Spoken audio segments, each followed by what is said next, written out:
concept de Virtuose, c'est un espace de restauration qui se veut inclusif à destination de personnes en situation de handicap. Nous sommes là pour à la fois les former et accueillir une clientèle extérieure. On travaille des produits plutôt bio, des produits plutôt locaux, ce qui nous permet aussi de s'inscrire dans une économie sociale et solidaire.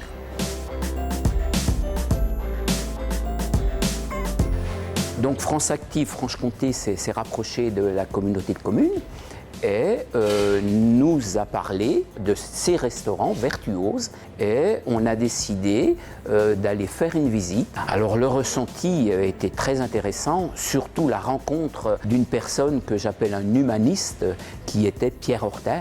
On a été complètement conquis par rapport à cette visite. On est revenus tous ensemble en voiture. On avait vu les salariés reconnus travailleurs handicapés, on avait vu l'approvisionnement en circuit court, un projet en plein centre-ville de Strasbourg et on s'était dit qu'à Pontarlier, il y avait vraiment la place pour un projet commercial, dans une zone commerciale, au milieu de la restauration industrielle, mais nous on allait mettre du sens dans ce projet. Quand on a commencé de travailler sur le projet avec l'ADAPI du Doubs, on s'est tout de suite lancé dans les aspects juridiques et financiers, dans des relations bilatérales. Le générateur a travaillé avec plusieurs personnes à l'ADAPI et le projet a avancé comme ça jusqu'à ce qu'on travaille même sur le non commercial ensemble. 2 ans après avoir visité le snack à Strasbourg, on inaugurait le snack de Pontarlier. Pour développer un projet, c'est vraiment un temps très court. L'offre a évolué en fait au gré des sollicitations et là l'idée c'est peut-être de garder quand même ces produits bien évidemment de bonne qualité mais plutôt de partir sur une offre de restauration traditionnelle. Donc ça fait vraiment partie du chantier 2021 que nous envisageons d'offrir. Quand je travaillais avec l'ADAPI du Doubs sur le projet de Pontarlier, on avait dans l'idée d'en faire d'autres en Franche-Comté, peut-être à Montbéliard, peut-être à Vesoul. Et aujourd'hui on a un projet en cours avec l'hygiène sociale. Il y aura sûrement un 2e snack Virtuose à Vesoul d'ici quelques mois.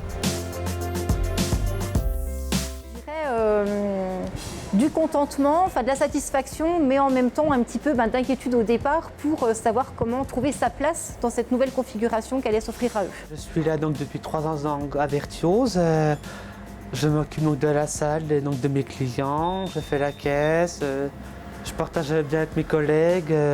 Quand on était dehors à vendre les gaufres, du vin chaud, c'est le meilleur souvenir qui me vient à l'esprit, oui. Quand je vais travailler, je me dis, je vois les clients, je suis bien dans mon travail. Oui. Alors le plus du générateur, c'est cette rencontre que l'on a fait à Strasbourg, sans avoir visité et sans avoir fait cette connaissance-là. On n'aurait pas eu cette approche. C'est cette visite qui a été le déclic. Alors la plus-value que je peux identifier, c'est à la fois un retour d'expérience par rapport au générateur qui nous permet à nous de ne pas commettre soit les mêmes erreurs, soit de pouvoir partir directement sur de bonnes pistes. C'est également la connaissance du territoire, ce qui est également très appréciable quand on monte un projet. Et c'est également une mise en lien de différents acteurs, sur un territoire également, qui est facilitateur du coup quand on a un projet comme ça à porter.